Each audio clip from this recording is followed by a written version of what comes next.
You're listening to the Hour of the Time. I'm William Cooper. And I'm Pooh.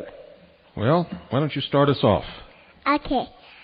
I pledge allegiance to the flag of the United States of America and to the republic for which it stands, one nation under God, indivisible, with liberty and justice for all. I want to do it tomorrow so I won't forget.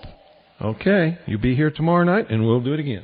No, I want to do it today. You want to do it today? Uh-huh. Well, go ahead. Okay. I pledge allegiance to the flag to the United States of I pledge allegiance to the flag of the United States of America and to the republic for which it stands, one nation under God, indivisible, with liberty and justice for all. What made you think you would forget it? I don't know. Okay, thank you. You're welcome. Well, folks, tonight we're going to continue with our revelations on the identity of the beast empire, that is. As we told you, we were not going to attempt to identify the man, but the empire. And that's exactly what we're going to do. You know, it galls me when I listen to shortwave and the other radio stations and hear all of these other people telling you that you heard it first there, that they warned you, and that they're the only ones that are revealing what's going on in this country. Because when I wrote about it in my book almost 5 years ago, and before that began to stand up and tell the world what was coming, every one of those people said that I was crazy. Every single one of them. Tom Valentine even called me a CIA agent and said that I could not be trusted. He signed his show off tonight with the admonition that you heard it all from Tom Valentine on Radio Free America first. Tom Valentine, you're a barefaced liar. The struggle, ladies and gentlemen, between English and French Freemasonry has produced such a convoluted body of entangled nations with so many conflicting interests that it can only be described as a beast. For example, 4 of the nations in French Freemasonry's European Common Market are also members of English Freemasonry's 7-Nation Trilateral Commission. And those are England, France, Germany, and Italy. In looking at this convoluted mess, the prophet Daniel could hardly describe what he saw. He recorded in Daniel chapter 7, verse 7, that it was dreadful and terrible and strong exceedingly, and it was diverse from all the beasts that were before it. The Apostle John appears to have had the same problem in his description, for his account of the 7 heads as 7 nations and 10 crowns as 10 kings leave the reader asking where the crowns are located on the body of the beast. John did not specifically mention on which of the 7 heads, or 8, the 10 horns were mounted, although we believe they are on the 8th head, and the debate continues among prophecy scholars even unto this day. The beast's body, according to Revelation chapter 13, verse 2, is made up of a leopard, the head, or teeth, some say, of a lion, and the feet of a bear. Interestingly, the national emblems of England and Russia are the lion and the bear, respectively. What nation the leopard represents is not quite yet clear. But one fact is certain. The 10 European nations, or 10 crowns in Revelation chapter 17, verse 12, are not the body of the beast. You see, the 10 crowns are separate as described in John's vision. Likewise, Daniel chapter 7, verses 7 through 8, reveals the same 10 plus 1 beast. Quote, "After this, I saw in the night visions, and behold, a 4th beast, and it had 10 horns. I considered the horns, and behold, there came up among them another little horn." End quote. Bible commentators, English and Bauer, state that this little horn is the same as the beast, or the eighth world kingdom mentioned in Revelation chapter 17, verse 11. John said the beast comes out of the seven, which means the beast kingdom may come from both the historical seven empires and the end-time seven-nation trilateral commission. Daniel said the beast comes up from among the 10, which means it may come from one of the 12 common market nations. But by placing the three groups of nations side by side, we should be able to determine which kingdom or nation is the beast kingdom by focusing on the one listed in all three groups. In the historic seven, remember, there were Egypt, Assyria, Babylon, Medo-Persia, Greece, Rome, and Nazi Germany. In the Trilateral Commission, there's the United States, Canada, England, Japan, France, Italy, or Rome, and Germany. In the common market, we have France, Belgium, the Netherlands, Luxembourg, England, Ireland, Denmark, Greece, Spain, Portugal, Italy, which again is Rome, and Germany. There are two nations in all three columns. And exactly as I predicted in my series on Mystery Babylon, they're Rome and Germany. Many Bible prophecy scholars believe the beast's headquarters will be based at Rome, especially those who view the Roman Church as Mystery Babylon. And this, of course, would make the beast and the whore reign from the same city, which is unlikely, if, as Revelation chapter 17, verses 16 through 17 says, the beast permits the 10 kings to burn the city of the whore. In the process, he would permit the burning of his own headquarters. And this isn't likely. You see, if the headquarters of the whore of Babylon is not Rome, but London, then Rome could be a candidate for the headquarters of the beast. A revived political Rome does not, however, have to be ruled from old Rome. Make sure that you understand this premise. Daniel says the beast, or little horn, which means new nation, or young nation, came up among the 10 European nations.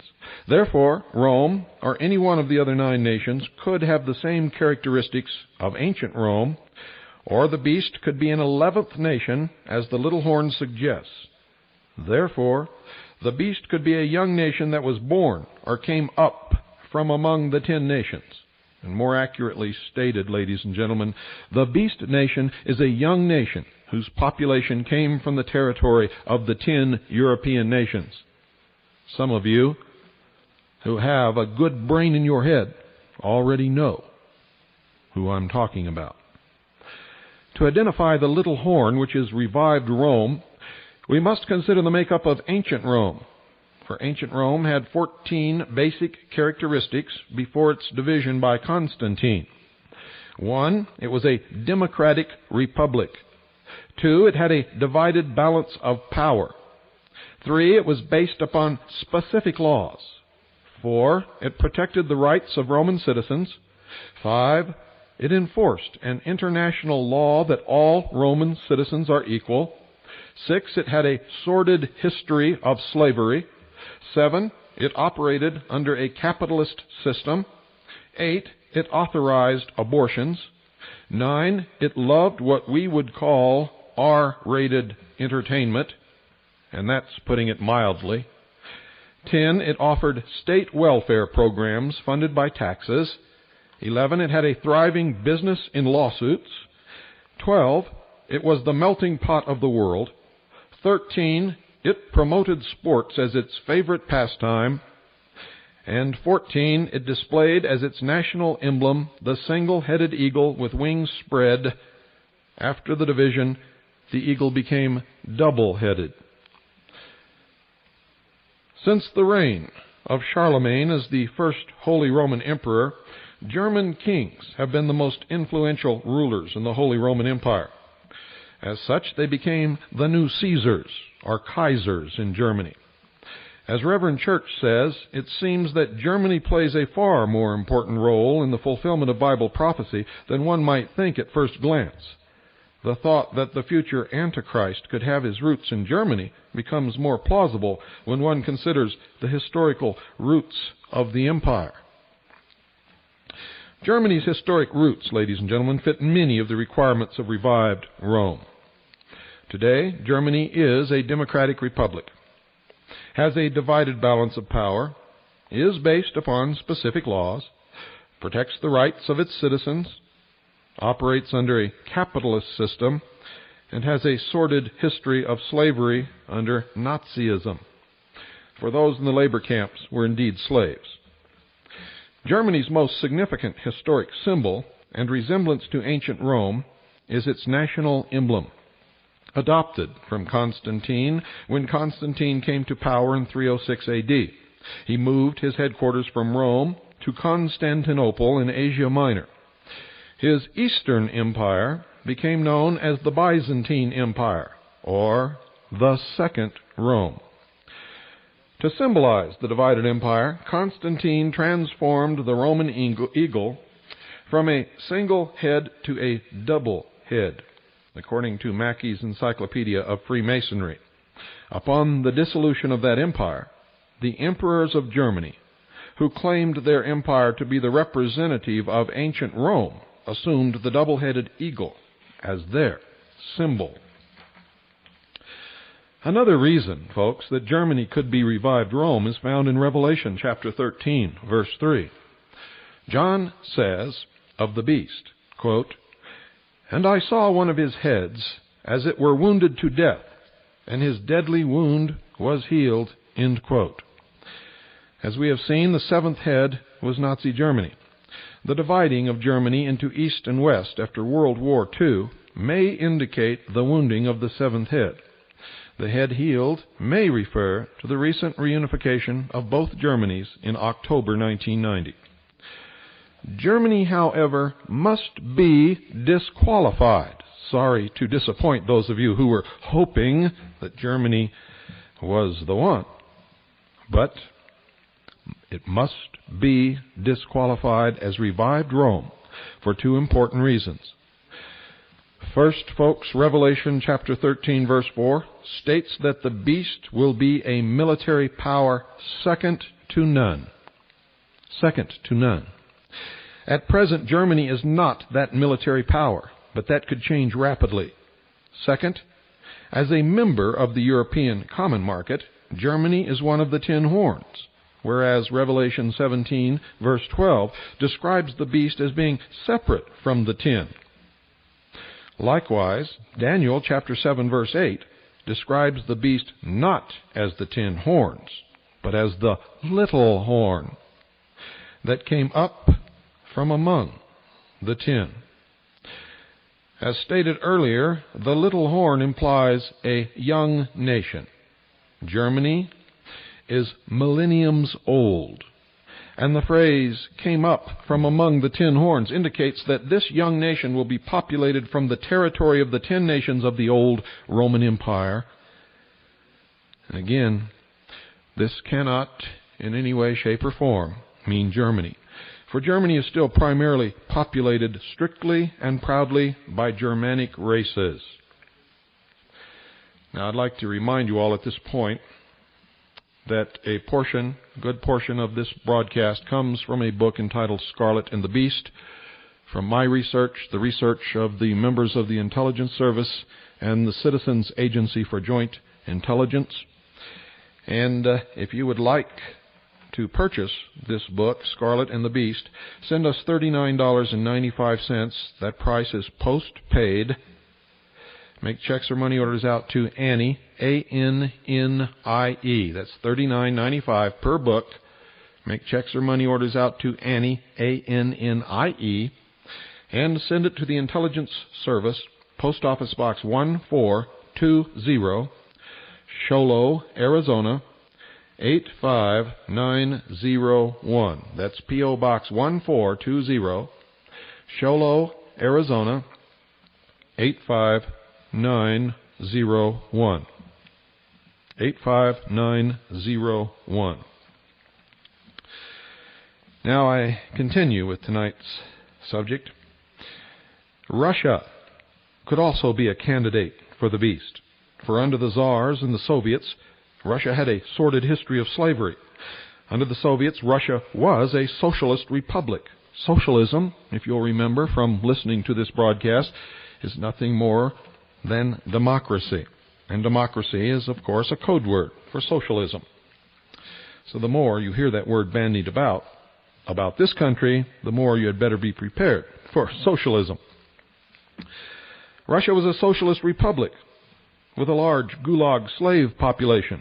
And since December 1991, when the Soviet Union was dissolved, or at least we have been made to believe that it was dissolved, if you read Gorbachev's book entitled Perestroika, you'll see, in his own words, it's a sham.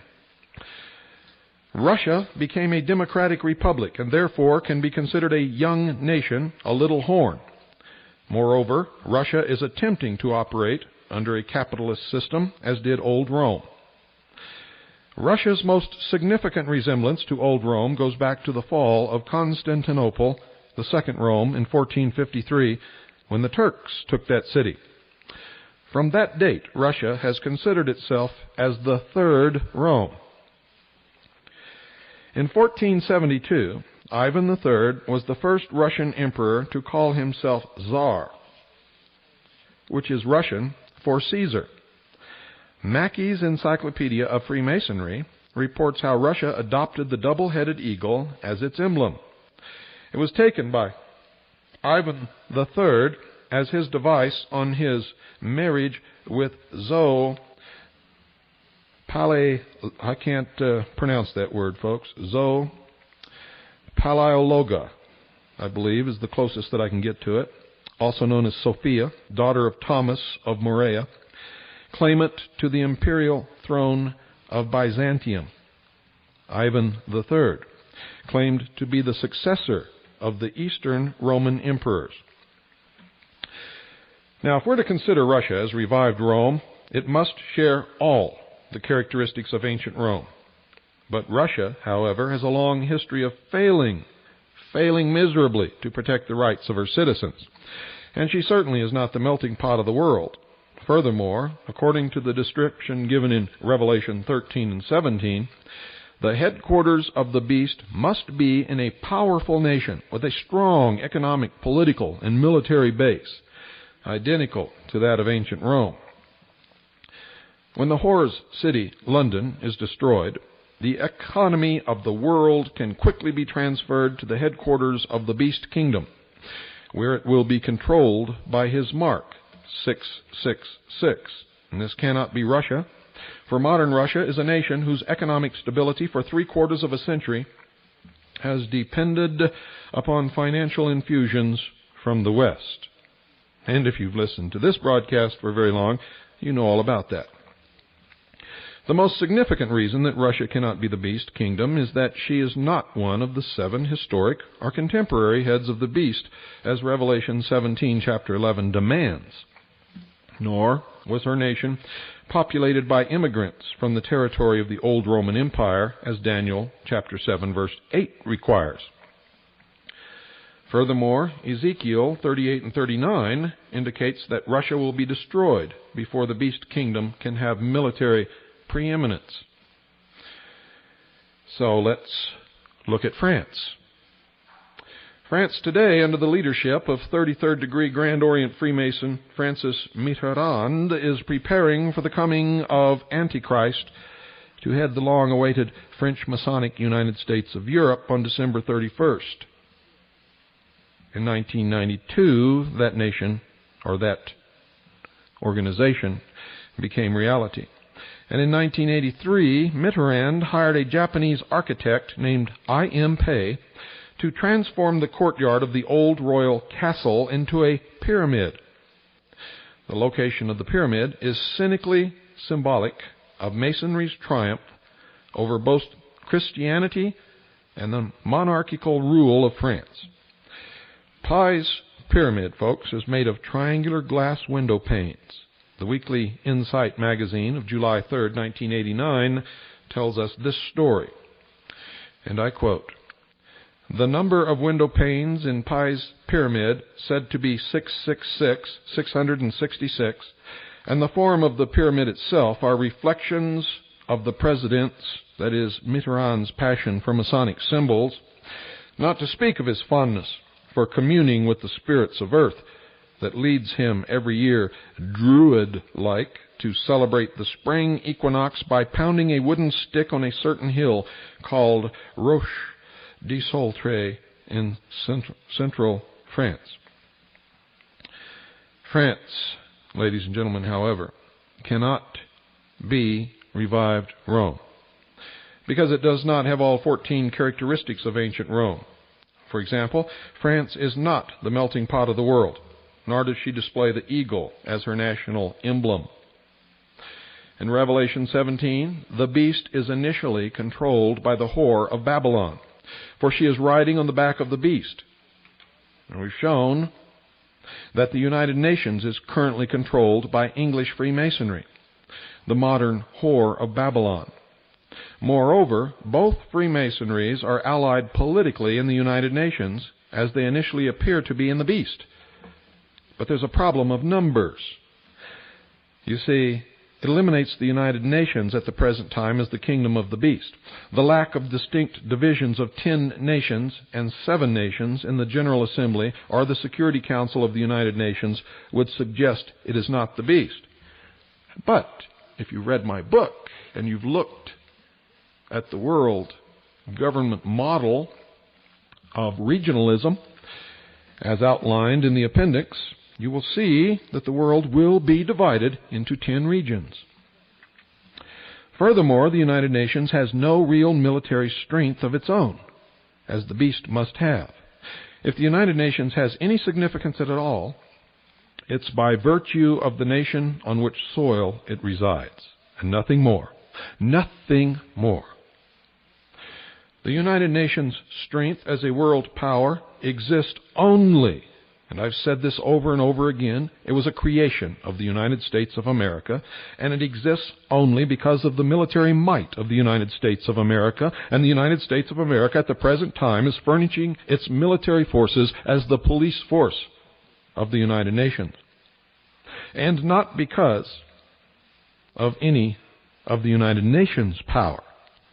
You see, the limits of United Nations power was effectively demonstrated in the recent war with Iraq, old Babylon. Had it not been for the dominant presence of United States armed forces, the United Nations would not have had the military might to back up its demands that Iraq leave Kuwait, nor would it have had the military might to exert its force against any concept of sovereignty of nations under international law. To build a solid case for identifying the beast kingdom, we must consider more recent developments in Europe, which may cause the European Economic Community or common market to dissolve.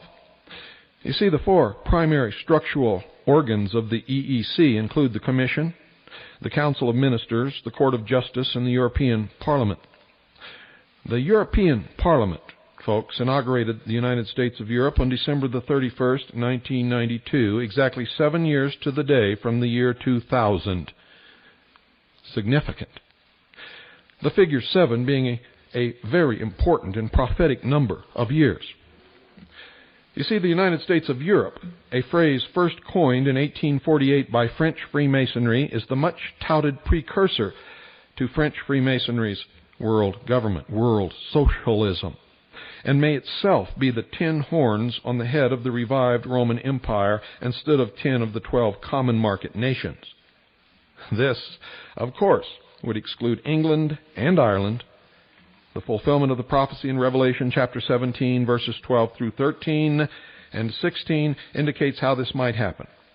In this passage, we see that the 10 kings in the United States of Europe will hate the whore, London, and pledge their allegiance to the beast. When the beast gives the 10 kings permission to burn London, Ireland will go too. Now remember, ladies and gentlemen, a comment that I made several weeks ago on this broadcast, that William Clinton, even though educated in the Rhodes Scholarship Program, even though he was brought to power by Mystery Babylon, he has turned against his master and has sided with the beast.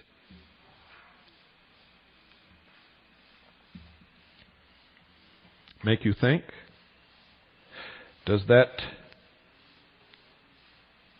make the wheels turn? I certainly hope so. Scripture gives us wisdom with which we can irrefutably identify the beast according to Scripture and his kingdom. Now this wisdom comes from understanding the mark of the beast in Revelation chapter 13, verses 16 through 18. And if any of you saw my 7-hour tape of the workshop that I did in Atlanta, Georgia, you already know what I'm going to talk about here. Quote, "And he causeth all, both small and great, rich and poor, free and bond, to receive a mark in their right hand or in their foreheads, and that no man might buy or sell save he that had the mark, or the name of the beast, or the number of his name. Here is wisdom. Let him that hath understanding count the number of the beast, for it is the number of a man, and his number is 666, and there are 2 ways to compute this. Roman numerals give the clue of how to identify the mark of the beast. When the New Testament was written, Rome used a combination of 6 alphabet letters to make up all their numbers, every one of them. The letters are D, C, L, X, V, I. The letter M, representing 1,000, is a more recent invention. Originally, it was CIC, with the right-hand C turned backwards. And by connecting the 2 C's to the I in the middle, it gradually evolved into M. The 6 original Roman numerals and their numerical equivalent values are D equals 500, C equals 100, combine the 2, that is 600. L equals 50, X equals 10, you combine those 2, it equals 60. V equals 5, I equals 1, combine those 2, it equals 6, and they total, in a column, DCLXVI, 666. When we group each of the letters above in order of 2s, we discover the exact fulfillment of Revelation 13, verse 18, exactly as I have just outlined. Applying this scriptural wisdom, we can discover that the kingdom of the beast will be a revival of the old Roman Empire. And I demonstrated that in all of my lectures for the last several years. Whatever nation this kingdom is, the ultimate test for identification comes from understanding his mark or symbol, which is 666, and Scripture says it will be tied to the medium of exchange. Now remember, ladies and gentlemen, that Adam Weishaupt established the Illuminati in 1776. Our forefathers, all members of this same secret organization, this fraternal organization, dollar bill from your wallet and look on the reverse of the Great Seal of the United States. You'll see a pyramid there with 13 courses of stone. On the bottom stone, you will see Roman numerals representing 1776. Now, among these secret societies is a group of men called the Order of the Trapezoid. The trapezoid merely represents a pyramid on top of a pyramid, representing the New Age slogan or philosophy, as above, so below. Whatever is created automatically has its opposite created at the same moment. When our forefathers created this nation under God, and they never told us which God they created it under, they set up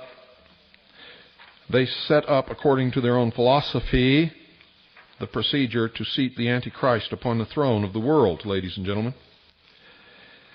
And if you take That's 1776, MDC, CLXXVI, and place them around the corners of 3 pyramids, beginning at the top of the first, at the apex, M, D at the lower left, C at the lower right of the first, then go to the second pyramid, C at the apex, L at the lower corner, X at the right lower corner, and then to the third pyramid at the top, X and the lower left, V, and the lower right, I.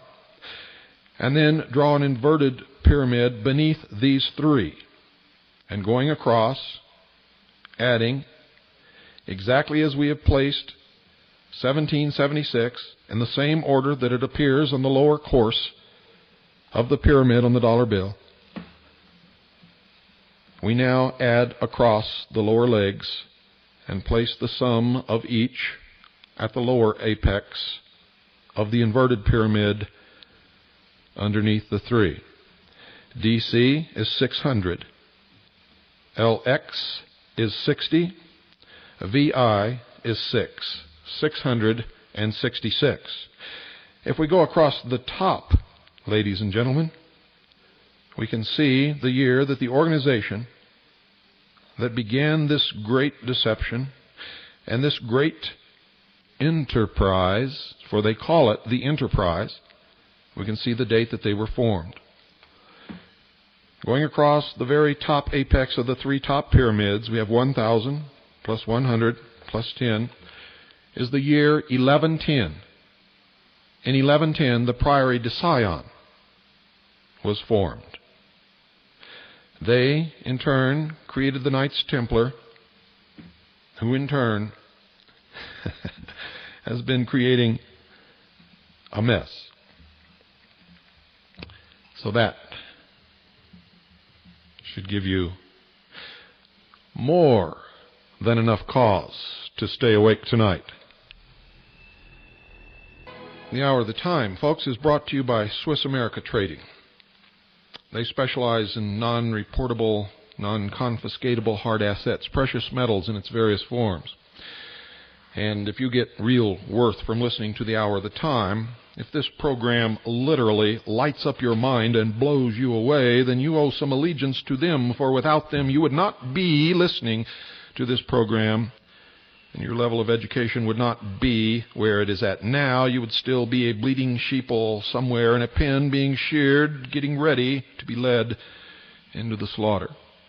So call them and thank them and explore the ways that you can save something of what you have in the sure calamities that these deceivers are bringing about. In the near future, I can assure you, the revival of ancient Rome will be a certainty, and the death of what we have always known as the United States of America will be just as certain. Call now 1-800-289-2646. That's 1-800-289-2646. Don't wait to do it, folks. You know how you are. You'll be relieved once you have taken care of business. 1-800-289-2646. Do it now. You'll be glad that you did. Matthew chapter 24, verses 37 through 39 state, and I quote, "The world will be at ease, banquets and parties and weddings, just as it was in Noah's time before the sudden coming of the flood. People wouldn't believe what was going to happen until the flood actually arrived and took them all away. So shall be my coming, or so shall my coming be," end quote. Every ancient culture tells the story of a prehistoric civilization destroyed by flood. Apart from the biblical account of Noah's flood, the most renowned is the legend of the sinking of Atlantis. Ignatius Donnelly in Atlantis, the Antediluvian World, compares the biblical account with this Greek legend. My throat is getting dry, folks, and my tongue is becoming tied to my wisdom tooth, so you'll have to forgive me as I go along. The biblical deluge plainly refers to the destruction of Atlantis and agrees in many important particulars with the account given by Plato. The people destroyed were in both instances the ancient race that had created civilization. They had formerly been in a happy and sinless condition. They had become great and wicked. They were destroyed for their sins, and they were destroyed by water. And if you will remember, water means large numbers, masses of people. People. Democracy. Socialism destroyed Atlantis. That's a fact. Socialism, democracy, large numbers of people. Remember in The Lion King? The old king was killed by the stampede of the herd, the cattle, the people.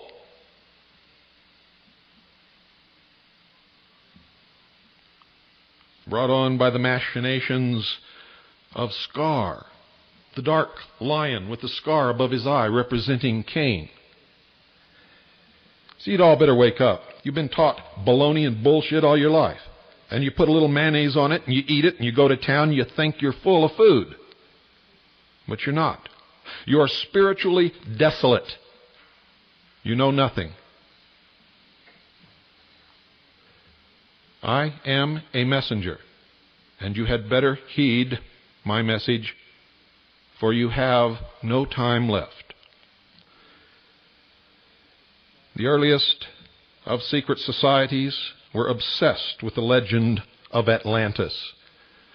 It's always been their goal to get even for the destruction of their golden age. Who destroyed them? The church, the state, and the mob. It's represented in the initiation by the murder of Hiram Abiff.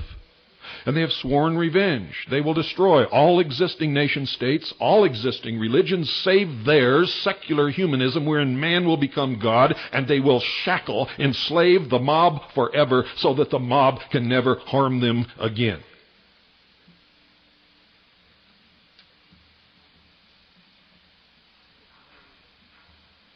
You get no helpings of baloney on the hour of the time.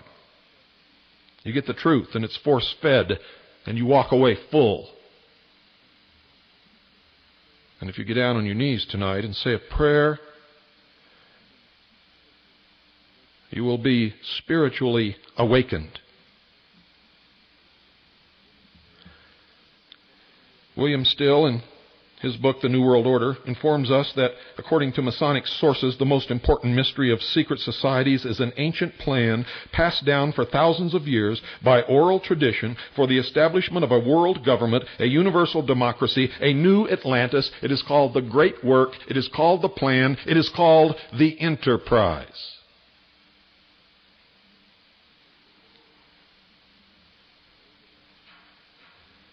Old Atlantis was believed by Freemasonry to have been a democracy. Legend states that it was also an advanced scientific society. In fact, it is reputed to have been the center of learning, and Still explains, quote, secret societies believe that in Atlantis stood a great university where most of the arts and sciences originated. The structure that housed this university was an immense pyramid with many galleries and corridors, with an observatory for the study of the stars sitting on its immense apex. Mackey's Encyclopedia of Freemasonry says that from this legend developed a long-lasting tale of a continent in the Atlantic, somewhere west of the Straits of Gibraltar, once covered with civilization which sank suddenly under the waves. This legend sprang up from the inability of those who attempted to discover the meaning of this metaphor, their inability to understand the symbols. Explorers have searched for lost Atlantis in the Mediterranean, west and south of Africa, South America, and off the east coast of the United States.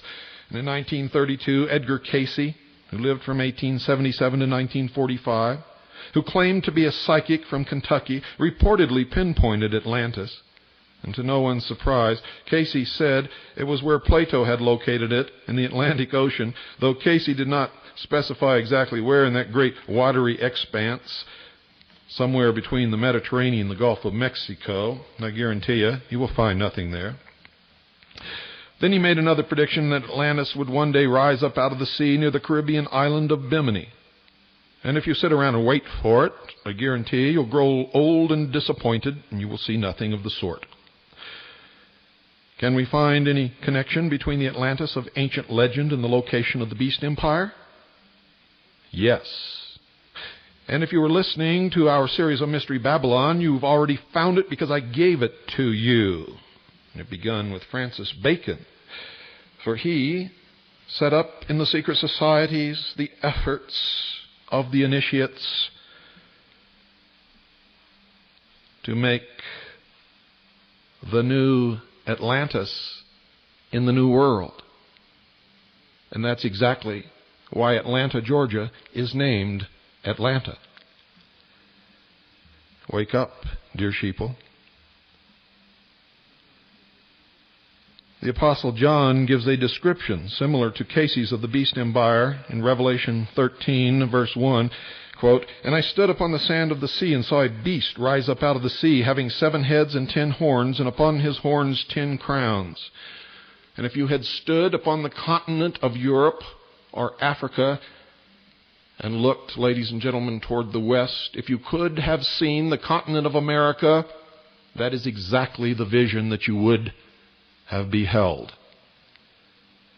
"And I stood upon the sand of the sea and saw a beast rise up out of the sea, having 7 heads and 10 horns, and upon his horns 10 crowns. The numbers 7 and 10 from this verse in Revelation correlate with the Atlantean legend. Still states that some 10,000 years before the Greek civilization, Atlantis was ruled in complete harmony by a cooperative commonwealth of 10 kings known as the Atlantic League. 7 of these kings ruled over the 7 islands that actually made up what was called the continent of Atlantis. The other 3 kings of the Atlantean kingdom ruled over the other 3 known continents, Europe, Asia, and Africa. Notice he gives away what he is trying to avoid there. The other 3 kings of the Atlantean kingdom ruled over the other 3 known continents, Europe, Asia, and Africa. For he knows what I know, that America is the beast. The legend states that these 10 kings were brothers, which may mean they belonged to a brotherhood similar to Freemasonry. Freemasonry believes the number 10 is significant when applied to government. And Manly P. Hall, a 33rd degree Freemason, explains, and I quote, "The League of 10 Kings is the cooperative commonwealth of mankind, the natural and proper form of human government. Atlantis, therefore, is the archetype or the pattern of government which existed in ancient days but was destroyed." End quote.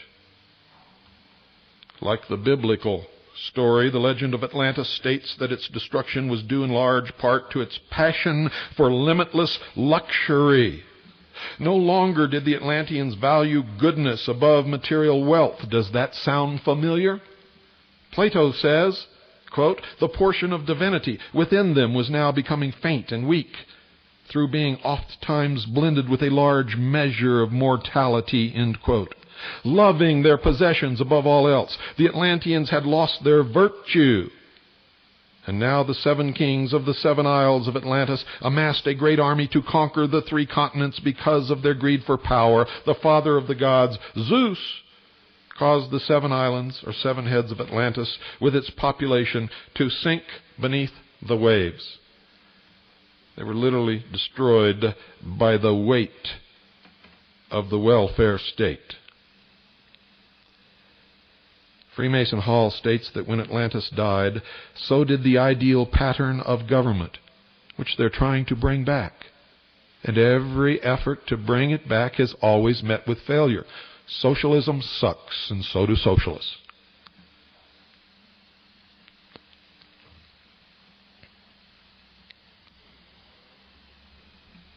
According to Hall, the League of 10 Kings is part of the secret doctrine, preserved by secret societies through their oral traditions. Hall believes that when the unifying force of the 10 kings was broken, destruction automatically followed. So complete was this destruction, he writes, that men forgot there is a better way of life and accepted the evils of war and crime and poverty as inevitable. The old Atlantis is gone, dissolved in a sea of human doubts, but the philosophical empire would come again as a democracy of wise men. I'm sure you've noticed how wise they are. They steal, they loot, they rob, they war, they lie, they deceive, they cash bad checks by the thousands. Freemasonry planned long ago to philosophically raise Atlantis out of the sea. Remember, the sea is the masses of people. And in this new land, reestablish democracy as a new world order. And it's written right on the dollar bill of the United States of America, Ordo Novus, Ordo Seclorum. Novus, Ordo Seclorum. And Seclorum is intentionally misspelled so that the total number of letters will equal 13, which is the representation of death and resurrection. For the old golden age will be resurrected. And if you noticed in The Lion King, it will be resurrected in the body of racism. For at the end of the movie, you saw all the animals standing only with their own kind, none of them mixed. And the hyenas, representing the black and Hispanic race, had disappeared and were nowhere in sight. Those who rule now call them the useless eaters of the world, and they fully intend to destroy them down to the last man, woman, and child. So much for their benevolent despotism, as they call it. For it's the same old story. A few brilliant men misleading a bunch of ignorant, stupid followers, causing them to believe in these myths to bring about the cause whereby the brilliant few shall rule all. The old dream of the pearl of great price being held in the hand of a man is coming to fruition. And all of you, I don't care what you believe, what church you attend, what race you are, what you think you know, you have been lied to, you have been deceived, you know nothing. Your entire life has been a fantasy. You are living in a vacuum. Your happiness is nothing but self-deception. It's all going to be yanked out from under you. Doesn't matter which side you're on. Doesn't matter what you believe. Don't matter if you're helping or hindering this, fighting it or helping it to bring itself into reality. You are deluded, and unless you come out of your delusion, you will suffer. Truth is the only answer. Seek ye the truth, and the truth shall make you free. Truth is the only answer. Truth is the only religion. Truth is the only way. The path is straight, and the gate is narrow, and only those who seek the truth shall find the path and shall pass through the gate. Good night, ladies and gentlemen. And in your sleep tonight, I hope that I have brought about a means whereby in your dreams, to the darkest courses of your mind, this information can bring about an awakening.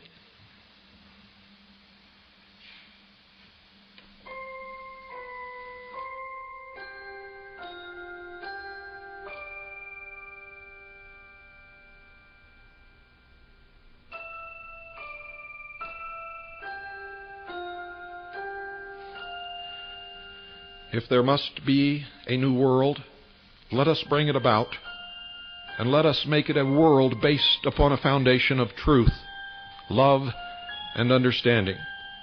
Let us turn away from the liars, the deceivers, and the manipulators.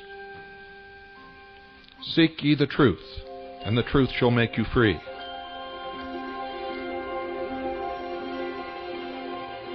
And in this message tonight can be, if you want it to be, the cocoon of a completely different world